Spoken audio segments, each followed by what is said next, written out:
بسم الله الرحمن الرحيم الحمد لله رب العالمين والصلاة والسلام على أشرف الأنبياء والمرسلين سيدنا محمد وعلى آله وصحبه أجمعين سبحانك لا علم لنا إلا ما علمتنا إنك أنت العليم الحكيم ولا حول ولا قوة إلا بالله العلي العظيم قال المؤلف رحمه الله تعالى ونفعنا وإياكم بعلومه في الدارين آمين يا رب العالمين. Kata pengarang rahimahullah ta'ala, sifat-sifat yang wajib bagi segala rasul. Jadi habislah sifat Allah yang kita belajar. Sifat Allah dah habis. Hak kita belajar kepada yang diwajibkan, yang disebut di dalam kitab Hidayatul Sibian ni. Belajar sifat dah habis, belajar semua. Jadi masuk bab sifat yang wajib bagi segala rasul.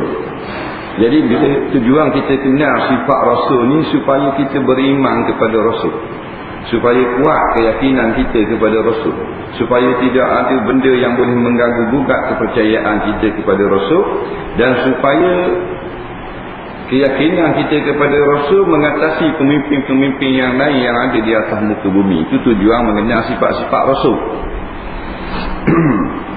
Ketahui olehmu bahawa sifat yang wajib bagi segala rasul, yang wajib akan tiap-tiap mukallaf mengenal akan dia dengan tafsirnya, iaitu 3 sifat dia. Sifat yang wajib, ini pada akal para rasul wajib bersifat dengan sifat yang 3 ini. Dan wajib pula kita akan sebagai wajib syara', ini kena belajar, kalau tak belajar dosa. Yang pertamanya as-sidiq. Artinya wajib benar sedia Rasul alaihi wassalam dari tiap-tiap barang yang keluar daripada mereka itu, dari segala perkataan mereka itu dan segala perbuatan mereka itu, dan niat mereka itu dan diam mereka itu. Artinya sekaliannya muafakat bagi barang yang diketahui oleh Allah Ta'ala, dan bagi yang disurat pada Lauh Mahfuz, dan bagi diri pekerjaan maknanya yang hakiki. Lawannya al-kizbu, artinya dusta. Segala rasul maka iaitu mustahil. Baik, sifat yang pertama yang mesti kita isbatkan bagi segala rasul, as-sidiq. As-sidqu asal perkataan Arab berbunyi sidqun. As-sidqu Arab ni kalau ada alif lam, tak ada kung, tak ada tanwin, kalau tak ada alif lam, sidqun. Mari alif lam, as-sidqu digugur kan tanwin, benda yang sama lah. Kita panggil sidik. Sidik tu bahasa Melayu, sidik. As-sidqu maknanya benar. Yakni wajib kita beriman segala rasul benar. Jangan kata Nabi kita seorang jadi kafir. Takut kata Nabi kita seorang benar, Nabi Isa pelawak.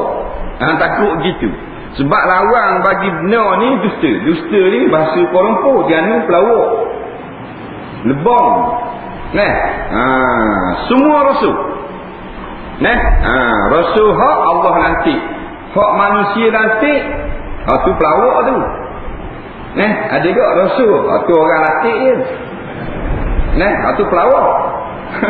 Hak wajib benar ni hak Allah lantik.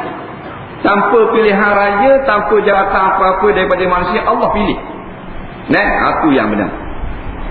Ada seorang lagi teruk, dia sendiri lantik diri dia. Selangor. Nampak? Haji Kahar. Sekarang dah tubuh ada blog dalam internet. Blog Haji Kahar, Rasul Umat Melayu. Buka internet, pergi kat tu type Rasul Umat Melayu. Tu dia punya blog. Dijawab berapa soalan-soalan orang miskin. Ada lagi rasul selepas daripada Muhammad, iaitu Rasul Melayu. Dia lah. Kita tak pertikaikan masalah dia tu orang gila. Kita pertikaikan, tak ada tindakan. Faham tak? Duk sibuk ikat orang tak puasa, mak empik bahan si buku dalam agak. Bukan tak salah hak tu, besar dia mengaku rasul. Duduk di Selangor orang ada cara paspon lepas. Cara paspon lepas. Waktulah orang sesat tak boleh nak ikat orang sesat. Orang curi agak kerja orang curi. Dan dia buat lalok joy lah. Dia orang joy tak dapat kat tepat gitu lah, sama-sama curi. Nah, orang curi kata mu nak ikat aku. Mu lebih kurang aku lah. Sebab tu lah Haji Kahar yang mengaku jadi Rasul Mak Melayu masih bebas, boleh makan minum pagi petang siang malam. Padahal dosanya dosa yang paling besar di antara 30 orang pendusta. Ya, Kazab ni pendusta, bapak lebong besar. Nabi kata kulluhum yad'una annahum nabi. Semua 30 ekor ni akan mengaku mereka nabi. Tiba-tiba ada depan muka kita Haji Kahar. Ada apa? Nah, dulu sibuk Ghulam Ahmad Qadiani di India mengaku jadi nabi. Mula-mula dia kata ana afdalu min Abi Bakrin wa Umar dalam kitab ni. Aku lebih mulia daripada Sayyidina Abu Bakar, Sayyidina Umar. Oh, heboh dunia umat Islam. Nah, ni Haji Kahar, Rasul umat Melayu. Turun Quran yang lepas pada Quran tu ada Quran lagi dia tu. Quran yang nombor 2 ni turun ke dia. Nampak? Ada apa tindakan? Nah.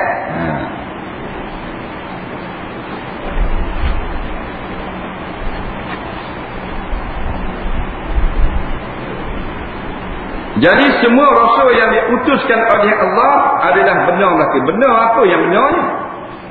Bukan saja cerita rasul kepada kita tu benar, siapa dalam Quran, bahkan apa jua yang ada datang kepada kita daripada rasul benar tu. Pendek kata agama itu benar, Islam itu benar. Sebab yang datang kepada kita ni Islam. Islam ni makna al-inqiyad bima jaa bihi minan nabiy sallallahu alaihi wasallam min ahkam syar'iyyah. Islam ni kita menjunjung segala perkara yang dibawa datang kepada kita oleh nabi daripada hukum-hukum agama. Itu Islam. Nampak? Hak datang kepada kita daripada mulut nabi, perbuatan nabi, betul ke? Bukan seorang nabi, semua nabi. Bukan seorang rasul, semua rasul. Nabi ni hak serius pun betul, hak gurau pun betul. Dalam keadaan aman pun benar, dalam keadaan perang pun benar. Wak mari cerita pun cerita zaman dulu, bukan hukum, cerita zaman dulu, benar. Cerita zaman akan datang, benar. Semua benar. Tiada yang pelawak walaupun sebutir harap ada. Cerita zaman dulu, cerita kaum Lut, Nabi cerita. Sahabat-sahabat orang Mekah duk tengok. Cerita Zulkarnain, Nabi cerita. Benar betul, tak ada reka. Cerita yang akan berlaku, cerita akhir zaman. Cerita alam barzakh, cerita kiamat. Tak berlaku lagi, benar berlaku. Bila kita dah yakin dan kita belajar bahawasanya apa yang Nabi bawa ni benar, tak boleh kita nak pertikaian, tak boleh kita nak kuari, tak boleh nak iktiraf, tak boleh kita nak kaji dulu munasabah dah. Betul dah hadis ni sahih, tapi nak kaji munasabah dah. Nah, takut tak munasabah, takut munasarawak. Tak sah. Munasabah nak kaji dulu ni perkataan ustaz, perkataan wali, perkataan ulama, perkataan tok guru. Ada pun rasa tak boleh kaji. Dia mutlak. Mutlak ni bila qaidin, tak ada qaid, tak ada tapi. Kalau perkataan tok guru boleh kita kaji dulu. Tok guru waktu biksa fatwa, mana gini? Kita kaji dulu. Canggah tak dengan Quran hadis? Tak canggah, boleh tunggu. Canggah ustaz ni kata dengan Quran hadis, dah ikut. Tapi sekarang manusia menolak perkataan Rasul kerana bercanggah dengan amalan manusia sekarang. Nampak? Nabi koyak hukum kena buat gini, tak boleh buat dah. Pasal apa? Pasal tak sesuai dengan keadaan zaman sekarang. Banyak. Tak sahak Nabi, hak Quran ni tak sesuai. Hukum hudud tak sesuai dia. Tak sesuai. Dia pandai ada faham. Muka orang macam lima kau, dia kata dia boleh tahu hukum hak mana sesuai. Faham? Tak ada hak pelawak. Semua benar. Tak payah kaji lah. Cuma kita boleh amalkan segera ataupun ditangguhkan dulu kerana tidak cukup. Maknanya kepahaman dan seumpama boleh. Terima, kena terima. Jangan hak ni kita terima, hak ni tak terima. Pasal Nabi. Bila dia royak, kena makan lagi. Tak makan, tak beriman. Terbatas hak kita kata wa asyhadu anna Muhammadar Rasulullah. Kalau kita tolak kata ni. Kalau jahil memang tolak. Orang jahil tolak. Nampak? Kalau saya tak tahu. Kalau tahu baru dia kata ya. Bila tak tahu dia kata menderak. Padahal hak Rasulullah. Kalau hak orang dia kata menderak. Kalau Rasulullah tak boleh kata dah nak. Tak ada satu cerita yang Nabi datangkan kepada kita yang kita sampai ratus ribu sekarang ni hadis, berjuta hadis yang pelawak. Dah hadis Sahih Muslim je 5,000. Sahih Bukhari je 7,000. Sahih Musnad Imam Ahmad je 27,000. Hak Ibnu Mubarak saja hafaz 1,200,000. Tu hak Nabi cakap. Benar belaka tak ada pelawak. Tapi hak benar orang tak pakai, hak pelawak orang pakai. Dalam suatu hadis Nabi kata, satakunu sanawatun, lagi akan ada beberapa zaman ataupun tahun-tahun, yukazzabu fiha as-sadiqu wa yusaddaqu fiha al-kadhibu. Akan ada zaman nanti, iaitulah orang-orang pelawak dibenarkan orang dan perkataan yang benar didustakan orang. Nombor satu sekali hadis. Sekarang hadis orang kata pelawak, hak pelawak orang kata benar. Hadis orang tak dengar, hak reka orang dengar. Tak dengar hadis, orang ngajar hadis 40 tak dengar. Padahal hadis 40 tu hadis itu lah tu. Orang ajar Sahih Muslim tak dengar, ada masa sibuk. Tak mau dengar. Oh, radio dengar. Radio dengar.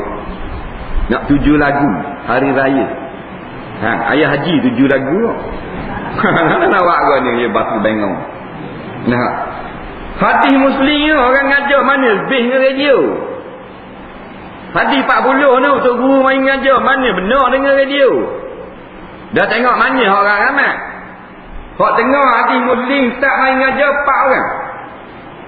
4 orang tu. Hak dengar radio berapa juta? Berjuta-juta dengar.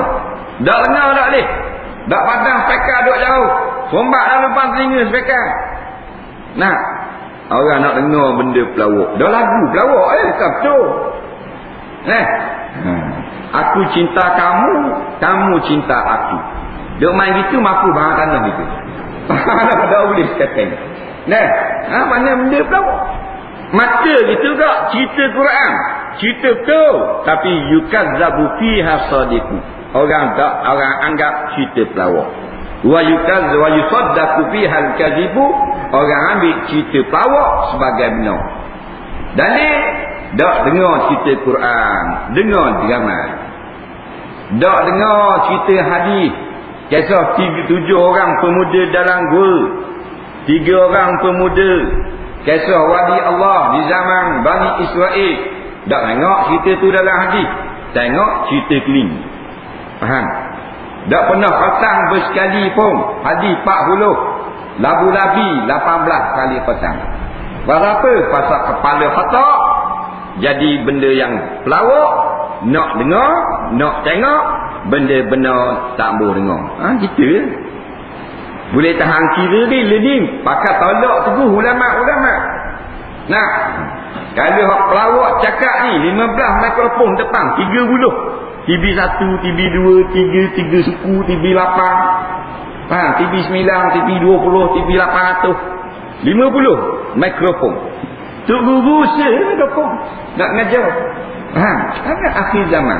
Dah hasil lembek pula kok kena beki pula. Berdaun-daun bunyi. Tu akhir zaman. Betul ni. Ulama dah boleh cakap dalam TV tak boleh.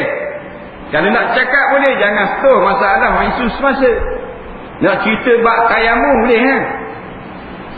Nak cerita bab basuh berak boleh kan? Nak cerita bab anak soleh boleh kan? Tapi nak cerita kemaksiatan, kemungkaran yang banyak berlaku dalam negara kita sekarang, ulama tak boleh cakap. Tak ada masa, slot telah penuh. Dah pukul 9 sampai pukul 10 dah lega. Waktu kita 8 sampai 9. Ulama nak cakap sebulan sekali je. Nak cerita tentang maksiat yang bermaharaja dalam negara kita.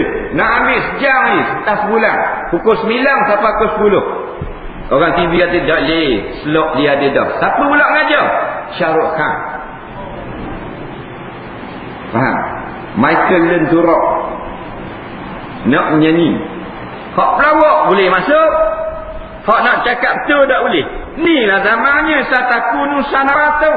Akan ada zaman-zaman ni ya. Bila ni? Nah, takut duk tunggu lagi bila ah? Bila? Bengong duk tunggu lagi. Ni lah. Nah.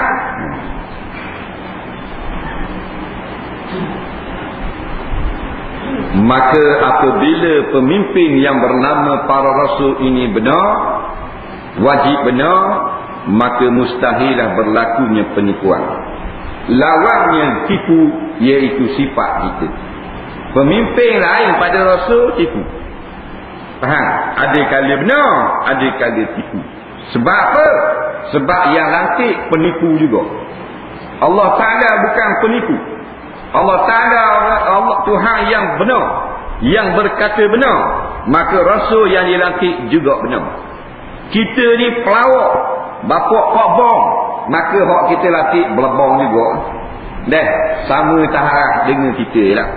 Nampak? Jadi bila kita belajar rasul saja yang mesti benar, pemimpin lain belum tentu benar, maka tak perlu taksub kepada pemerintah yang ada atas muka bumi. Jangan kata benar mereka. Kalau pelawak dah ikut, kalau benar kita boleh ikut. Kita diajar dalam sembahyang jemaah, kalau tu imam sembahyang subuh 2 rakaat, kita kena ikut, jangan mufarakah. Tapi kalau tu imam gambar subuh 8 rakaat, kena mufarakah. Ikut dengan kita masuk dalam lubang. Faham? Maka keluar daripada tika sembahyang, pemimpin yang tak bercanggah dengan Quran dan hadis kita turut, yang bercanggah kita kerak selalu. Kalau kita ikut juga, maka kita derhaka kepada Allah, derhaka kepada Rasul.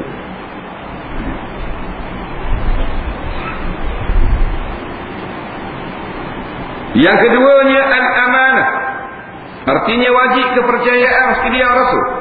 Wajib terpelihara sekalian mereka itu segala hal yang haram dan yang makruh. Tapi yang halus pun jadi jatuh pada mereka itu melainkan dengan niat taat, sekurang-kurangnya niat mengajar kaum umat. Lawannya al-khiyanah. Al-khiyanah artinya khianat dengan bahawa mengerja mereka itu akan yang haram atau yang makruh, iaitu mustahil. Kemudian sifat amanah. Amanah, amin, maknanya kepercayaan. Dan kalau tak amanah, khianat. Dua-dua ni bahasa Arab dipinjam dalam bahasa Melayu. Kita buku-buku teks Malaysia pun ada tulis perkataan amanah, ada tulis perkataan khianat, walaupun bukan pembelajaran bahasa Arab. Kerana lafaz amanah, lafaz khianat bahasa Arab. Amanah kepercayaan melaksanakan tugas, khianat tidak melaksanakan tugas, kecoh amanah. Nabi di antara nama-namanya Al-Amin. Sebelum dilantik menjadi Rasul, orang panggil Muhammad Al-Amin. Dia ada gelar dia, Arab ada gelar. Macam orang Melayu lah, dia ada gelar kok. Dalah ni, tak benar. Dalah ni, ramat dalah ke. Benar ke? Pasal dalah dia dibela ke. Jadi Nabi kita sebut Muhammad Al-Amin. Sebab tu panggil Al-Amin, sangat dipercayai. Bukan orang Islam, orang kafir percaya.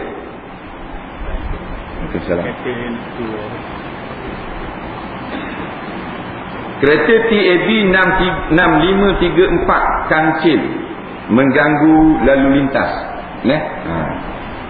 TAB 6534 Kancil.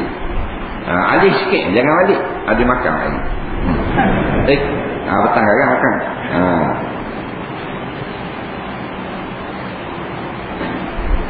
Maknanya Allah Ta'ala lantik dia beri tugas. Bila beri tugas, dilaksanakan tugas. Seperti kita majikan kita lantik, awak ni duit masuk bank, maka segala Nabi-Nabi ni jalankan tugas. Tidak rayak, tidak ubah, tidak apa-apa pun tak ada. Hak benda menyalahi perintah, maka tu dikatakan amanah. Sehingga dikatakan juga orang yang jujur ni dikata orang amanah. Padahal amanah tu asalnya sifat para rasul, tapi amanah kepada kita menjadi kewajipan pada sisi syarak. Jadi orang suruh BPT 1000 suruh bola bank, kita bola dalam akaun kita, dia panggil cah amanah. Tidak lagi curi, cah amanah. Curi-curi ni hak jenis kotor-kotor, mak empik curi kabureta. Aduh. Faham tak? Ayah haji tubik sembahyang Jumaat Masjid Utih. Start ke motor dak hidup. Merung siapa putus lipat. Dak hidup. Nampak? Rupanya bahan kabureta. Curi kabureta. Nampak gana siang gaya haji. Jadi pergi panggil komen baik kat sejam pula. Tak hidup juga tukar pelak apa semua cek koin. Ni komen bodoh juga. Tengok kabureta tak ada. Tidak tengok kabureta tak ada. Komen tinggi pun cek dah hidup juga. Dah kan start komen pula putus lipat. Faham? Maknanya zalim buat kerja kawan tu nak balik rumah, dia pergi curi. Tu dipanggil curi lah.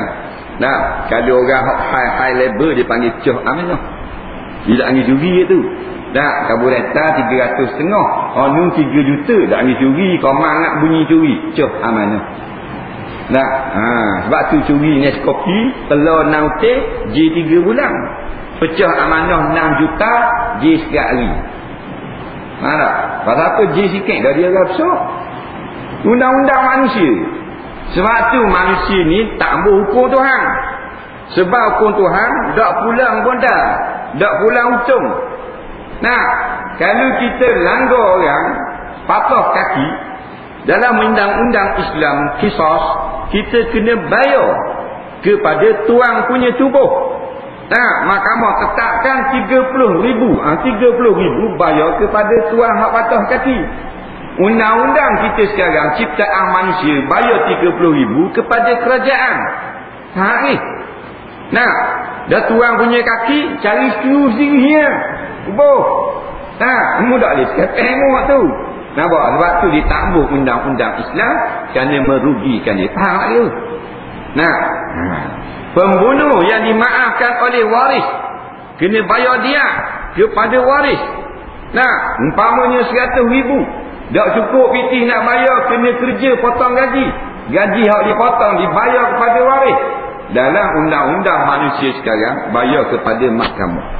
Situ pelawak. Nampak? Jadi nak pitih semata-mata. Kerana nak untung, maka tolak hukum qisas. Tak laksanakan takzir. Tolak hukum hudud. Heran tu puasa pula. Siapa lapor-lapor pergi. Dia kata hukum Quran tak sesuai. Almarhum Syekh Abdul Qadir Al-Mandili sebut, kalau kita kata hukum Quran tak sesuai, tak payah puasa. Bahan nasi buku tengah hari. Apa? Batal dah akidah. Murtad dah. Sama dengan topek dah. Pasal kata hukum Tuhan tak sesuai, jadi kufur. Bila kufur sah dah puasa. Syarat sah puasa Islam. Dah batal dah syahadat, puasa kepala otak apa? Dia jawab pula, hukum rasa lalu. Jadi bila nak cerdik lah tu. Bila khabar dia kata hukum kasar. Orang nak suruh jadi juru. Terpelihara segala rasul, segala nabi tak ada buat maksiat. Tak ada buat derhaka. Data Nabi Adam makan buah terlarang, buat dosa tu bukan dosa. Waktu perintah Allah. Dia ni ada segala yang berlaku ni, dia ada yang tersurat dan yang tersirat. Dia ada hikmah, dia ada faedah. Faham? Dia tak buat dosa, Nabi-Nabi tak ada buat dosa. Bukan dosa tu rupa dosa. Muafakat pada sebut saja, tapi bukan maksiat, bukan derhaka kepada Allah. Faham? Dalilnya dalam suatu hadis Nabi Muhammad SAW bercerita, Nabi Musa bertanya kepada Nabi Adam, kenapa mung dimakan buah terlarang tu menyebabkan kita semua kena turun ke bumi? Nabi Musa tanya Nabi Adam. Nabi Adam pun berbisik di telinga Nabi Musa.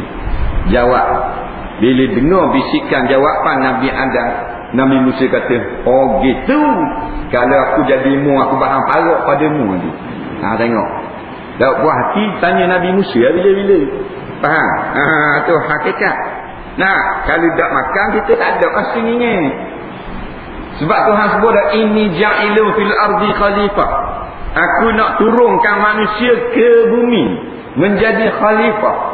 Dengan sebab turun, sebab apa turun? Sebab makan buah terlarang. Faham tak? Dia ada jalan cerita dia. Dah kalau tak makan, hidup dua orang. Dia tak ada beranak lah syurga. Tak ada beranak, dah tak ada beranak, dah tak makan buah terlarang, tak mari bumi, tak duduk dua orang itu. Dah kita ada lah ni. Ilek wang depa ada. Dan bila kita tak ada hikmah. Kan bila kita ada ni satu nikmat besar, boleh menyembah Allah, boleh melihat kebesaran alam ciptaan Allah. Jadi ada hikmah. Jangan kata Nabi buat dosa. Ulama ni di mana ada kita. Sebab tu dikatakan para nabi, para rasul ma'sumun. Ma'sumun maknanya mereka yang dipelihara. Kereta Wira WFQ 2729 kila alih sedikit, kereta lain nak keluar sici takut. Takut kalau WFQ 2729. Lawannya khianat. Maka khianat mustahil bagi para nabi, para tak ada khianat, tak ada buat haram, tak ada buat makruh. Dah tu nabi makan tangan kiri, dah tu nabi kecing diri. Hak tu harus kata setengah ulama, dan kata setengah ulama pun satu kewajipan. Nabi larang kita kecing diri, tapi dah haram, larang makruh. Tapi 2 kali dalam sejarah nabi kecing diri. Sebut dalam kitab hadis apa? Nak mengajar umat bahawasanya kecing diri bukan haram, makruh. Dia ada sebab, ada darurat. Yang pertama, Nabi kecing diri tempat buang sampah. Kerana bila duduk, kenalah nadi-nadi yang ada di tempat itu pada baju Rasulullah. Maka Nabi tak duduk. Faham? Yang keduanya, kerana dalam satu hadis yang lain, Nabi sakit pelipatan belakang peha. Bila duduk sakit, jadi kecing berdiri. 2 kali itu saja. Jadi hak lainnya, Nabi kecing duduk. Jadi bagi kita kecing duduk makruh, kecing diri makruh. Bagi Rasulullah 2 kali itu bukan makruh. Kerana ada sebab, iaitu kesakitan, darurat, ataupun nak mengajar umat. Faham lagi? Kita pula cacang. Dalam ni zaman kecing dia tak buat. Dalam kecing macam zaman dulu, makhluk kecing tinggi juga. Makhluk kecing tu tinggi. Faham tak? Kan dia kan makhluk kecing saja. Baikok tak boleh. Makhluk kecing lagi. Kita masuk tandas-tandas kan? Siap. Ada tandas dalam pang minyak. Dia buat makhluk kecing saja tinggi. Dah nak duduk, nak sembuh tak kata mulut masuk. Faham tak? Kena diri dah. Jadi bahan tu nak kan dia tu. Tu darurah, kita tak makruh. Pasal tak ada tempat, dia buah tinggi. Dia yang makruh ni tempat king duduk tu, ada tak duduk. Situ makruh. Lokal apa ni, makuk tandas tu ada, cakung tu. Gigi juga. Situ makruh. Kalau kita masuk duduk cacang, tak makruh.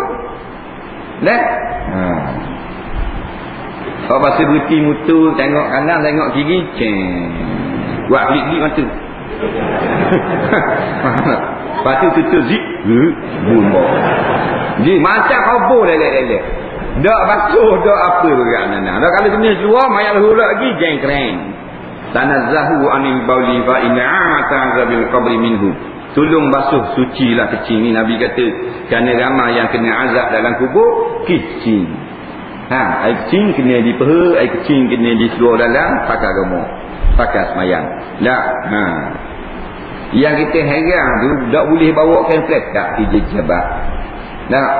Kerja dia okey, tak boleh bawa kain plekat hak molek untuk semayang. Tak. Ataupun jubah selas pasang bagian semayang, tak boleh bawa. Berat berapa ratus kilo kain plekat. Hak lain boleh bawa daripada rumah tenong batu giling bawa belaka. Tapi bab hak kita dengan Allah nak tunai kewajipan jadi kepayahan. Dia kata kata mu tengok mu keluar lapok kotor apa semua nak buat mana? Dia fikir jabat tak. Takkan nak balik rumah tak dah. Bukan nak suruh balik kodok ni. Maknanya mu bawa kain plekat bersih pun jabat. Seminggu alik kali kain plekat basuh. Seminggu alik kali. Bawa baju Melayu sesuk. Nak bagi yang semayang dia opih dah video opih kan? Tak boleh bawa dengan luar dalam tu. Tutup luar dalam. Bah dia kecing. Kena bersih. Alhamdulillah. Kena hak ngecik kan? Balik awal ni. Kena azab kubur. Jadi itu ceritanya. Kalau ada perbuatan makruh, maka tidak makruh bagi para nabi, para rasul.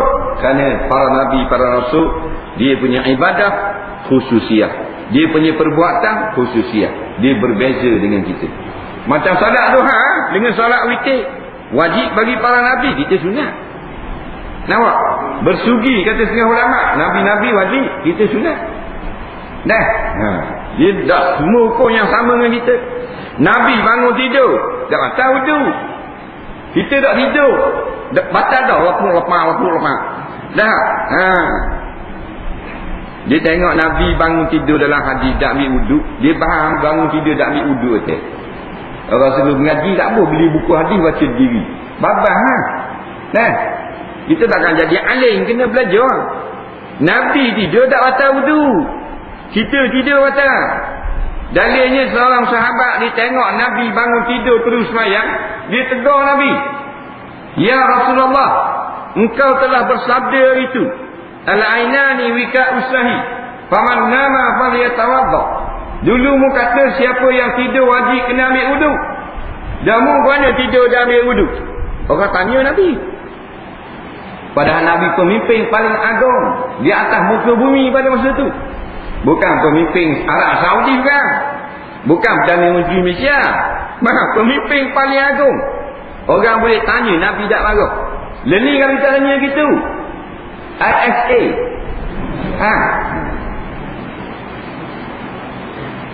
Nabi kata yanamu qalbi wala tanamu qalbi wa tanamu aini wala yanamu qalbi.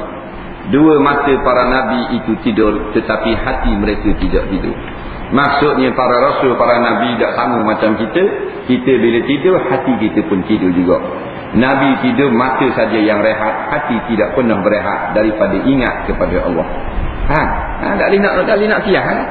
Nabi duduk dengan orang puan dua orang, tak boleh tak haram.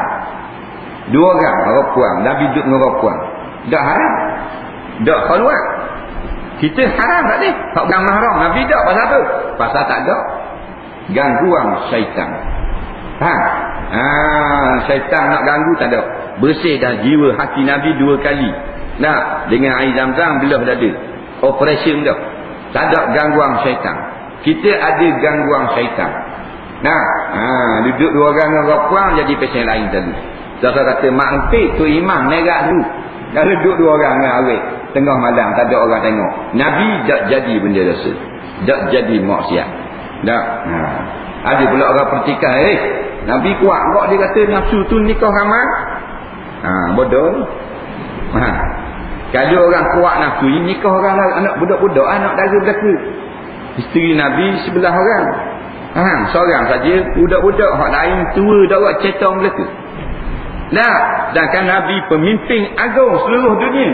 Berapa pergi nikah hak tua-tua 60 70 anak berceridai belaka. Nikah ramai tu bukan kerana nafsu. Nabi nak tolong anak yatim. Nampak lagi? Seorang ni hak tak ada anak, iaitulah Aisyah. Hak lain janda belaka. Khadijah janda umur Salamah janda tua belaka. Hak jenis 3 selendang. Kalau orang yang kuat nafsu dinikah tak 3 selendang. Tu imam faham apa orang. Faham maknanya. Nah, jawapan-jawapan lengkap dah dijawab oleh ulama kerana Nabi sememangnya benar.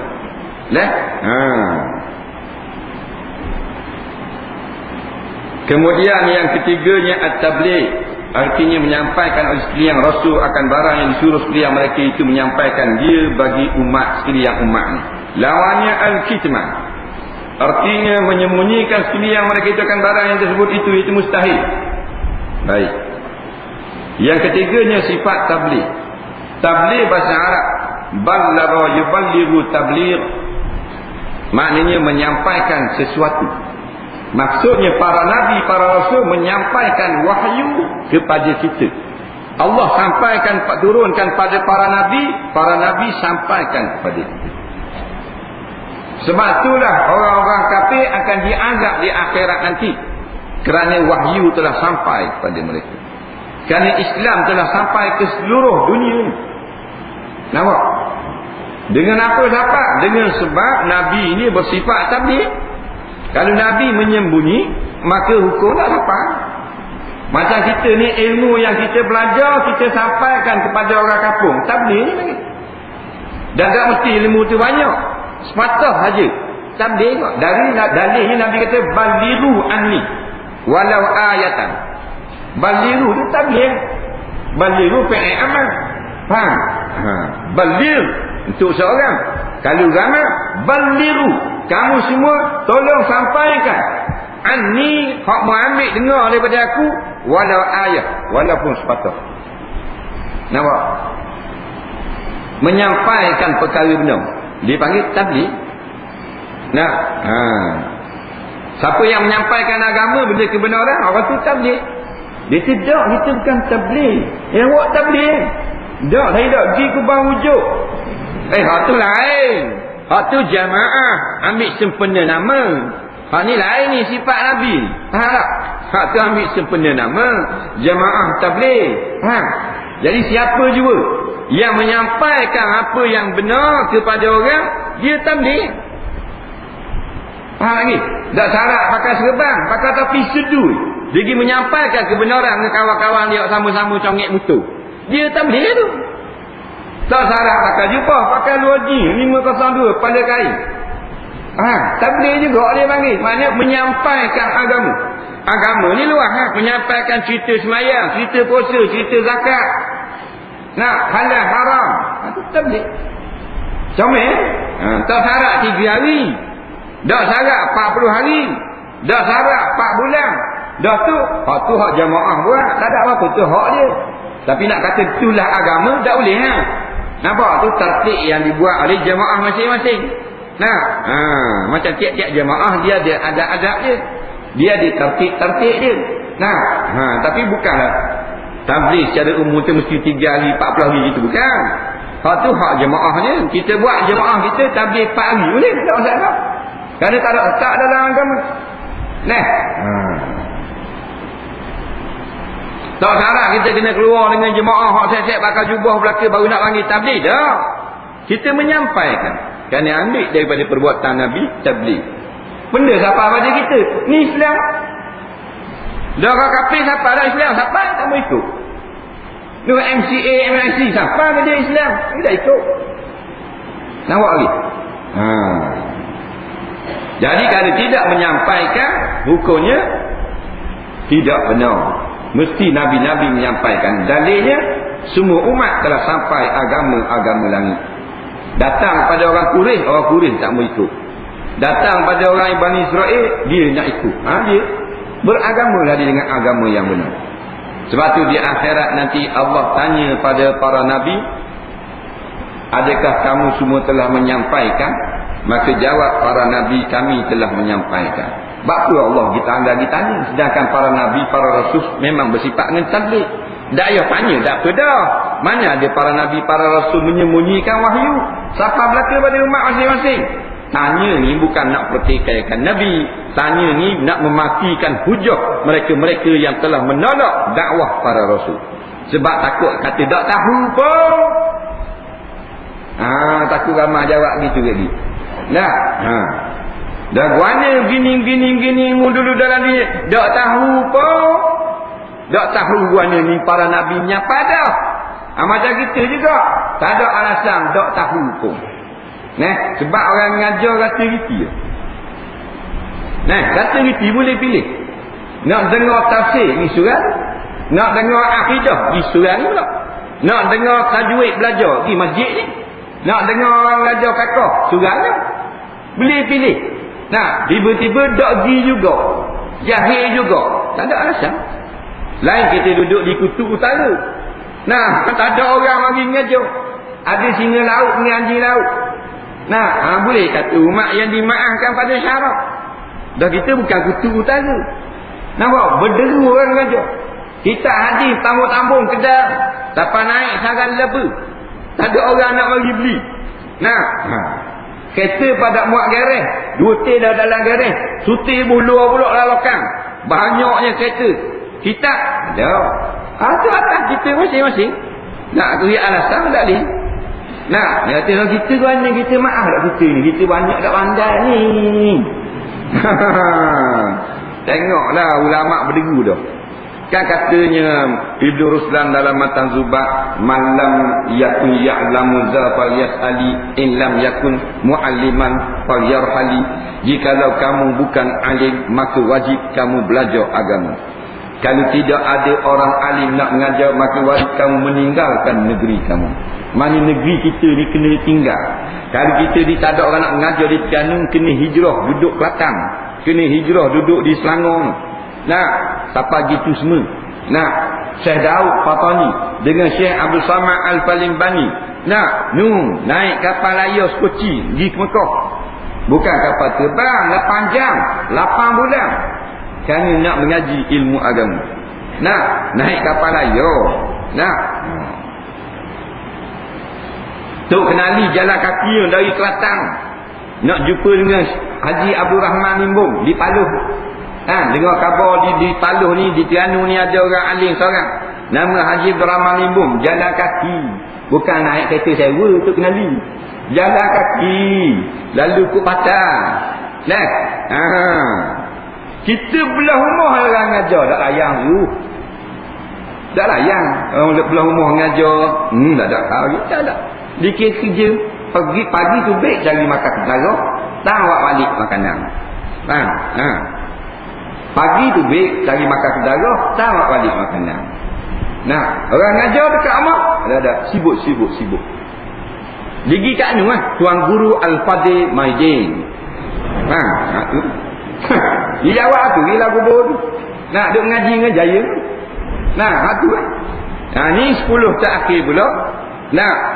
Orang sibuk dengan Lailatul Qadar, dia sibuk dengan kedai kain Kamda. Tak tahu apa-apa. 8 rakaat bunyi berduk rapak belakang tak membawa dia. Dah terima surat tu ada bunuh. Assalamualaikum warahmatullahi. Assalamualaikum warahmatullahi. Tak betul dah. Masa mana salam nanti. Boleh tahan kira 8 buat juga. Hak dak pergi tu. Orang bangsa baru dak masuk jalan manggu cari parking. Tak? Nak raya ke apa gitu. Tok Imam paling tengok Allah tinggal 2 orang. Tok Bilal dengan JKK tinggal. Tak? Padahal nak raya belaka. Tok Imam pun nak raya juga. Tok Bilal pun nak raya. Benda Tok Imam, Tok Bilal bukan orang. Dia nak raya ke? Patut Tok Imam, Tok Bilal yang paling belanja parut pada orang lain. Pasal dia kerja keras. Buat ibadat nak. Kalau orang lain 3 seluar jin, Tok Imam 5. Pasal-pasal dengan dia. Kalau orang lain sepek hitam, Tok Imam 2 besar. Ada kipas. Maknanya dia patut raya pasal dia orang buat kerja tu. Kawin tu. Nak tembak tak boleh. Tok Imam. Cik Imam lah selakat semua. Aku nak pergi ke. Tapi tak boleh dah tugas.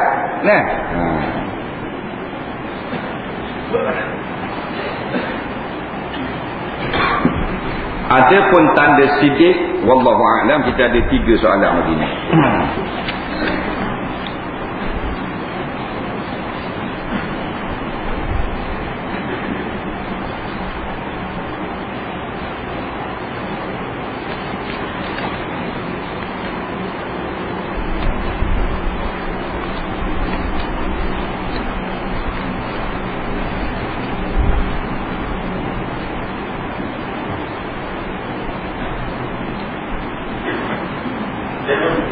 Alhamdulillah. Soalan yang pertama, ikbil. Hasil lagi kereta TAN 7475 dan JGG 4656, sila alih sedikit. Solat witir adalah dituntut dilakukan pada tiap-tiap malam. Bolehkah kita lakukan solat witir waktu selepas solat maghrib, iaitu semasa bukan bulan Ramadan? Yang kedua, bagaimana jika seorang itu lazim melakukan solat witir dan dia solat jamak takdim maghrib isyak, dan selepas solat isyak dia terus melakukan solat witir dalam waktu maghrib? Yang kedua, mana yang lebih afdal, solat 3 rakaat sekaligus atau 2 rakaat? Atau 2 rakaat dan 1 rakaat? Baik, soalan yang pertama, solat witir ni dituntut dikata pada tiap-tiap malam pada bulan Ramadan. Boleh tak kita lakukan solat witir waktu lepas solat maghrib, iaitu semasa bukan bulan Ramadan? Baik, dia kata nak buat lepas sembahyang maghrib nak solat witir. Mula-mula nak raya bahawanya solat witir ni solat sunat yang paling kuat, yang banyak pahala-pahala ni, yang sunat kita lakukan tiap-tiap malam sepanjang tahun. Dia bukan Ramadan. Cuma orang Melayu ni witir Ramadan je. Baru bunyi. Bila Ramadan barulah kita dengar salli sunnatul witri. Kali bulan lain tak ada. Bulan Ramadan ni bukanlah bulan witir, bukan. Bulan Ramadan ni bulan tarawih. Witir tiap-tiap malam sepanjang tahun. Tak ada tiap-tiap malam sunat. Cuma pendapat jumhur ulama mengatakan witir pada malam-malam Ramadan afdal berjemaah di masjid dan surau. Witir pada bulan-bulan lain afdal seorang diri. Faham tu? Jadi 11 bulan kita salat witir tengah malam ataupun paisa seorang diri. Bulan Ramadan afdal berjemaah. Ada kadang-kadang bila datang witir tinggal tu imam 2-3 orang. Hak lain tak mau witir. Tak kembali lagi balik. Susah sudah witir berjemaah. Sekarang boleh sembahyang tahajud dasar imam. Nampak? Hukumnya sah tahajud lepas witir. Yang jadi tak boleh sembahyang witir dengan ramai-ramai tu nak sembahyang malam karang, pasal dia dengar ada orang kata tak boleh sembahyang pula karang. Kalau nak sembahyang tu tak boleh, dah sembahyang witir dah. Tu salah faham dipanggil. Sebut dalam kitab Al-Hawi Al-Kabir dengan jelas bahawasanya Sayyidina Abu Bakar radhiyallahu anhu sembahyang witir sebelum tidur dan bangun pada tengah malam sembahyang tahajud. Kerana itulah Imam Syafi'i memfatwakan bahawasanya harus kita sembahyang witir sebelum tidur dan bangun tidur sembahyang sunat hak lain, tetapi tak boleh lagi ulang witir. Ada masalah. Jadi bulan lain kita sembahyang witir seorang-seorang, bulan Ramadan afdal berjemaah. Tu cerita dia. Kemudian dia nak sembahyang witir ni, dia nak sembahyang witir dalam waktu maghrib. Jawabnya tak boleh. Kerana waktu sembahyang witir itu dalam waktu isyak. Nampak? Dalam waktu isyak. Bainal isyak ila subhi. Daripada isya sampai subuh. Itulah waktu witir. Dan lepas daripada sembahyang isyak. Ingat tu. Dalam waktu isyak dan selepas sembahyang isyak. Kalau pukul 9 dah isya tadi dah, tapi tak sembahyang isya lagi, tak boleh sembahyang witir.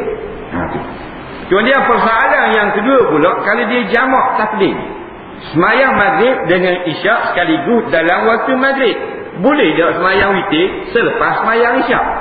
Jawabnya satu pendapat mengatakan tidak boleh, kerana witir mesti dalam waktu isyak. Adapun isyak yang dikerjakan tadi dalam waktu maghrib. Nampak tak? Ada satu lagi pendapat mengatakan telah boleh kerana orang ini bermusafir dan dia telah salat isyak walaupun jamak takdim, lepas isyak datang kebolehan sembahyang witir. Dua-dua pendapat ni benar berlaku. Kemudian mana yang lebih afdal, buat 3 rakaat sekaligus satu salam, atau macam kita buat ni 2 rakaat salam, 1 rakaat salam? Pendapat yang muktamad mengatakan 2 rakaat salam, 1 rakaat salam pula adalah paling afdal. Setengah ulama mengatakan makruh kita kerjakan 3 rakaat macam maghrib. Ada tahiyat awal, 1 salam. Pendapat yang kuat sekali mengatakan buat macam maghrib khilaful aula, menyalahi yang lebih utama. Maknanya yang afdal buat terpisah, 2 rakaat salam, 1 rakaat salam. Tapi siapa yang buat juga 3 rakaat direct macam maghrib, dapat pahala witir dan solatnya telah pun sah. Soalan seterusnya, apakah hukum buat rambut gaya Ronaldo? Nak buat gaya ni? Adakah ia cari hidup Yahudi? Apakah hukumnya? Rambut Ronaldo apa ni? Rambut apa ni? Tahu tak? Dah kita nak jawab apa ni? Kena tunjuk kau sikit. Rambut apa ni? Tak tahu. Pak tanya ni cik bangun. Rambut mana? Taruh sini saja kan? Tak ada apa boleh buat. 5 riyal. Tak gitu. Benar ketang di atas ni tinggal situ. Ronaldo lah. Tapi tak macam itu. Kalau hak dikata tadi pakai taruh sini, hukumnya haram. Nampak? Nabi larang. Nampak? Kalau kita nak cukur botak licin. Kalau nak sipang semua. Dia tak boleh cukur setepak, taruh setepak. Tak boleh. Dalam satu hadis yang sahih Nabi kata, ihliku kullah atau utruku kullah. Kalau mu nak cukur setiap kepala licin. Kalau nak simpan rambut, simpan semua. Ambil sebagian tak boleh. Sebelah ni simpan, sebelah ni cukur. Haram. Nipi bukan cukur. Dipotong sini nipi, tak apa. Cukur tak boleh.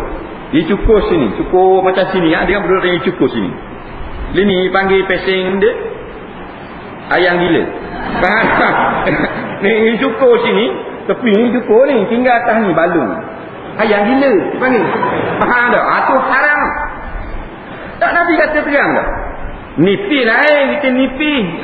Nipi takkan nak sama tebal gitu. Lama dulu guting pakai guting gitu je. Nak purung kerung gitu. Aku zaman dulu. Jadi dia ada model nipi sikit ni atas ni panjang. Tu dah apa tu. Jangan cukur tadak terus sini, hijau sini. Haram. Gitu juga orang Ronaldo tadi cukur kat lain tinggal sini stopok. Haram. Pasal hadis ni. Atau cukur kat lain taruh sini stopok. Haram juga. Atau ditaruh tepi je, dia cukur tengah buat bulat. Pasal dia ahli sama hidup buat bulat. Ada. Haram juga.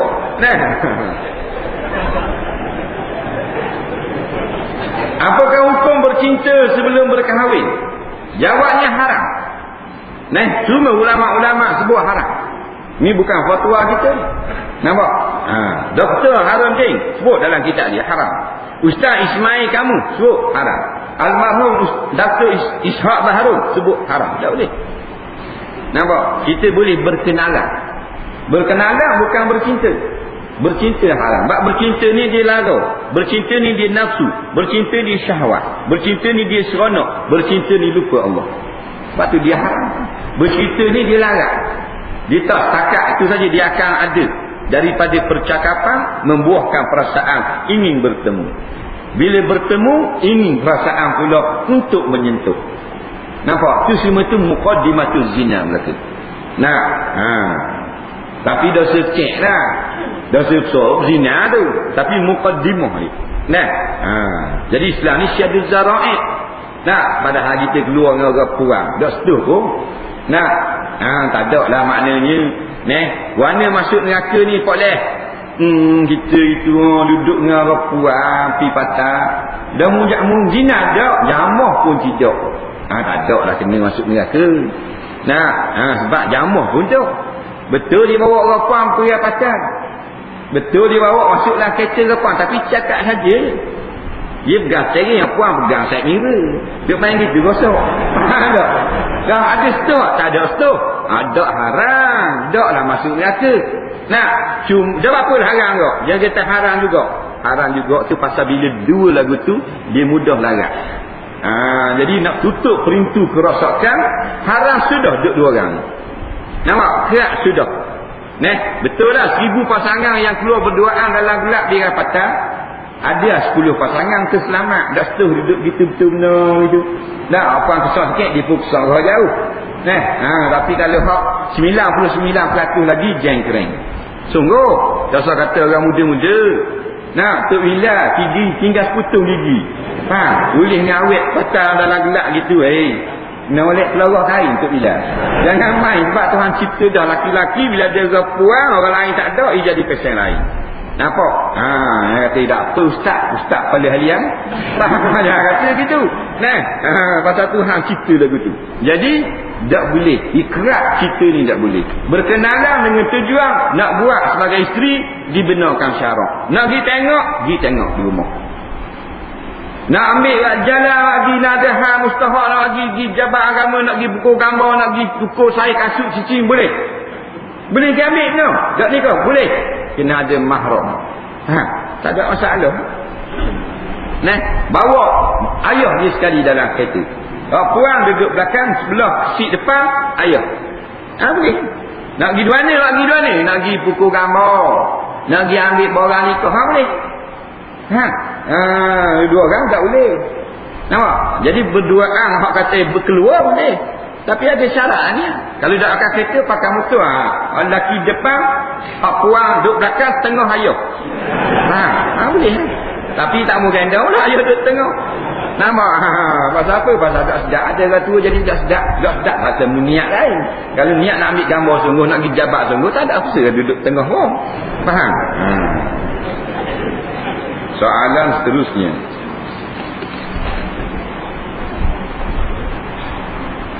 Terdapat banyak selipar terpakai yang berada di masjid ini dan mencacatkan pandangan dan tidak dituntut sehingga 1 hingga 3 tahun. Adakah dengan tempoh lama itu pihak AJK masjid boleh membuang? Bagaimana kalau buang rasa sayang juga? Adakah pihak masjid boleh bubuh tempat dan buat pengumuman siapa-siapa nak selipar terpakai itu dikendaki membayar dengan harga yang patut. Duit letak dalam tabung. Baik.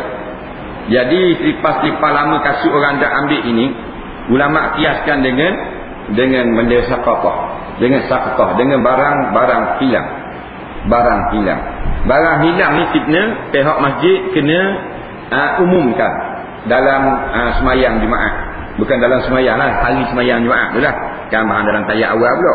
Maknanya selepas semayang Jumaat atau sebelum masuk bang Zuhur tu, beritahu siapa-siapa yang selipar dia kasut ada hilang, letak boleh ambil di tempat bahagian sini. Dicari situ. Kerana semua sangat kita tengok umpama ni. Kena buat lagu tu. Bukan tiap-tiap hari, sebulan, seminggu sekali, lepas tu sebulan sekali, akhirnya sampai setahun, maka bolehlah disedekahkan. Sampai setahun boleh disedekahkan. Dia lagu tu. Lepas sedekah, mari pula tuan dia selepas setahun minta, maka wajib kena ganti juga. Dia kaedah gitu. Lepas tu nak cas tak boleh. Nak cas pasal tipa tinggal kena cas 10 ya. Tak boleh. Jangan buat gitu. Bagaimana jika seorang buat cara diri ambil selipar, lepas tu derma ke masjid niat untuk pahala ke tuang selipar. Tujuan ambil itu untuk bersihkan kawasan masjid agar kelihatan kemas. Dia boleh ambil kerana kotor kat masjid, dia pun kutik-kutik selipar balik rumah dia. Faham tak? Dengan syarat bila ada datang tuan yang menuntut, dia kena pulang balik. Dia kena suruh balik. Nampak? Cuma dia ada bos tepat bos dalam rumah dia bola tong. Pasal nak pergi comel masjid, pasal comel masjid dia comel pada rumah kita. Rumah kita hanyalah pasal masjid nampak kemas. Dia gitu keadaan. Jadi bila ada dengar kata, rumah ratu, selipar banyak. Dia pun pergi tengok ada, kena suruh balik. Jadi nak cah dia, tak boleh, saya beritahu. Tak sahab. Kerana siapa yang nak cah lagu tu, dia tak layak pun ambil benda tu. Sebab tu orang yang jumpa barang temuan, cicing, piti apa semua, yang boleh ambil ialah mereka yang memang nak berkhidmat untuk pulang balik. Dia saja boleh pungut. Kalau kita malas nak khidmat, nak iklan, nak umur, nak pulang balik, kita tak boleh pungut. Lagi. RS 10,000 dan tak pernah saya telah masuk modal dalam sebuah syarikat 10,000 dan tak pernah untung. Syarikat berkaitan dengan masalah dan mendapat kes dalam mahkamah. Tempoh saya masuk modal lebih 2 tahun. Adakah saya diwajibkan keluar zakat? Adakah saya tidak mendapat keuntungan?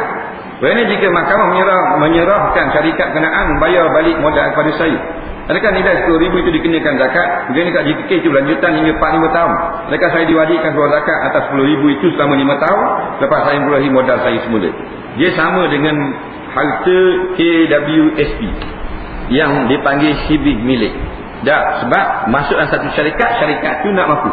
Kita tak boleh nak pegang mesin tu. Sama juga dengan duit kita. Duit kita dah, tapi kita nak belanja tak boleh. Maka kita terima zakat, kita terima pulangan balik KWSP kat lagi. Masa tu kira semua sekali tolak zakat. Jadi bila mahkamah arah bayar balik modal tu kepada kita, maka kita keluarkan zakat bukan atas dasar hukum niaga, tapi buat zakat wang simpanan kita. Jika melebihi nisab, katakan nisab 8,000, 10,000 telah lebih daripada nisab. Ambil daripada tu tiap-tiap 1,000 RM25, bermakna kalau 10,000 RM250 kena keluar zakat. Soalan yang terakhir pada pagi ni, kadar zakat di Terengganu paling tinggi RM8. Jika seorang itu sentiasa makan beras siang yang harganya RM3.6 sekilo dan dikali dengan kadar untuk seorang iaitu 2.7, jumlahnya RM9.7. Manakah yang patut digunakan kadar RM8 ke atau pada beras yang mahal iaitu RM9.72? Mohon penjelasan. Iaitulah RM8. Maknanya RM8. Dia ada RM5, RM7, RM6, RM7, RM8 lah. 678. Jadi hak makan beras mahal pun keluar zakatnya adalah RM8 lah. Walaupun beras itu RM8.5. Cuma sunat kita keluar dengan harga beras yang kita makan. Tapi qadar zakat tu qadar sekurang wajib. RM8 sekurang wajib. Adakah kita dibolehkan melakukan solat hadiah itu jika seorang itu meninggal dunia dan malam itu kita solat hadiah untuknya, dan setengahnya tempat melakukan solat ini kerana berdasarkan ada setengah tempat buat solat ini berdasarkan suatu hadis. Adakah hadis ini sahih ataupun hadis palsu? Kita jawab. Siang tadi ayah kita mati, malam solat kemam, solat hajat. Pendapat yang paling kuat, pendapat yang paling muktamad, pendapat jumhur ulama, pendapat yang diperpegang dalam mazhab Syafi'i dan ulama-ulama yang sahih, iaitu tidak ada sembahyang hajat. Tidak ada sembahyang hajat. Pendapat melakukan amalan sembahyang hajat ni satu pendapat yang dhaif dalam mazhab Maliki. Jadi kalau kita nak beramal yang muktamad, yang sahih. Ibnu Hajar melarang keras melakukan sembahyang hadiah. Dia juga beberapa orang fuqaha, ulama-ulama fiqh yang besar dalam mazhab Syafi'i. Tidak ada boleh dikerjakan sembahyang kemam, sembahyang hadiah. Nampak? Dr. Wahabah Zuhaili menyebut sebagai satu bid'ah. Tetapi alternatif dia boleh, iaitu kita kerjakan solat biasa.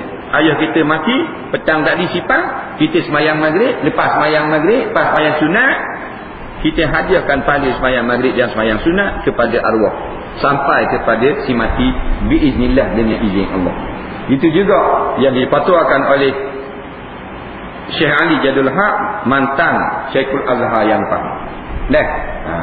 Sembahyang hadiah tak ada, yang adanya sembahyang biasa macam sembahyang tarawih, sembahyang witir. Habis sembahyang kita baca doa, ya Allah Ta'ala, hadiahkanlah umpama pahala sembahyang tu tadi kepada ibu bapakku yang telah meninggal dunia. Kalau waktu jumhur ulama kata siapa kepada si mati. Jadi kita nak buat hak mana? Nak buat hak tadi boleh ke? Tapi amal dengan kau dah ni yang banyak dipertikaikan orang. Hak ni semua orang kata boleh pula. Somai belaka tu. Ulama fasal kata molek belaka. Nampak? Jadi buat hak tanilah. Hak semayang macam biasa, semayang maghrib ke, semayang Jumaat ke, semayang ba'diyah qabliyah ke, semayang rawatib ke, semayang witir, tarawih, hadiahkan pahala semayang-semayang itu kepada ibu bapa kita. Hak tu jumhur ulama kata siapa. Hak semayang tenang hadiah, jumhur ulama kata tak siapa. Soalan yang ketiga yang terakhir. Di bulan Ramadan mana yang lebih afdal seorang perempuan itu solat tarawih di rumah atau di masjid? Jika di masjid, bagaimanakah hukumnya perempuan yang bersolat memakai wangian beriah? Adakah lebih baik solat di rumah? Jawabnya, harus orang-orang perempuan semayang tarawih berjemaah di masjid dan surau. Kerana hanya harus, maknanya boleh. Dan ada afdal, balik pada asal, afdal orang perempuan itu semayang tarawih di rumah. Afdal di rumah. Dan kalau di masjid harus, mana lebih afdal dengan harus? Lebih afdal lah, lebih banyak pahala. Afdal sawab, banyak pahala, banyak kurnia. Tapi lawan dia tu harus sembahyang berjemaah tarawih beramai-ramai di masjid. Harus. Mana boleh? Maknanya kalau dia sembahyang tarawih di rumah boleh. Yang paling baik. Dan maknanya juga kalau dia mari masjid dia marah. Kerana benda tu harus. Yang afdal sembahyang di masjid beramai-ramai ni sembahyang hari raya dan sembahyang minta hujan. Sembahyang raya rapuan hak haid pun sunat mari, bukan sembahyang mari duduk bigar pagar masjid. Nampak? Dan sembahyang minta hujan. Sembahyang minta hujan bukan rapuan haid, beruk pun buat turun buat mari dak. Pasal menatang sunat bawa. Ada beruk buat mari beruk, ada naga buat mari naga. Dan mana ni siapa gitu semua. Jadi afdal sembahyang jemaah ramai-ramai dua saja, sembahyang raya dan sembahyang minta hujan. Hak lain harus mari. Harus dengan syarat jangan zina, jangan tabarruj. Dah kalau mari sembahyang siapa merah atas kelopak mata, sembahyang tarawih benda gitu. Nah, jadi niat tak lain dan tunjuk kecantikan bukan untuk suami. Jadi takut pahala tarawih boleh 5 riyal. Nah, tapi dosa tabarruj 8 riyal. Hutang balik 3 riyal. Takut gitu. Nah, tengah tu belang-belang tak tunggu orang duduk baca doa, dia pun selok kena tubik kalung raya 8,000. Nak klik nak tunjuk kalung. Kawan dia dah ayah tanya dia pun jawab lagi 8,000. Takut gitu. Jadi kena jaga benda-benda lagu tu. Kemudian balik itu jaga sikitlah. Dah malam pun tak boleh. Pasal orang lelaki ramai. Tak, kalau tak ada orang lain. Sebab banyak kan orang buang. Bila dia balik, dia pakai kana kan labuh. Dia malah nak buang dah. Dia pergi selok kana tu bik labuh putih. Faham tak? Ada pula pergi selok kain balik surah. Selok apa dia takut kena kemucu. Kutik ada rumah kemucu. Yang mungkin selok apa? Tengoklah Tok Bilal lalu ke belakang orang dekat. Labu putih-putih pula. Bini Tok Bilal 3 bulan dah mati. Tengok ke putih. Bahan apa tanda tu lepas. Takut gitu. Wallahu a'lam. Bismillahirrahmanirrahim. Allah anfa'na bima 'allamtana wa 'allimna bima yanfa'una. Rabbana zidna 'ilma. Rabbana atina fid dunya hasanah fil akhirati hasanah wa qina 'adzabannar. Wa sallallahu sayyidina Muhammadin wa 'ala alihi wa sahbihi wasallam. Walhamdulillahirabbil alamin. Assalamu alaikum warahmatullahi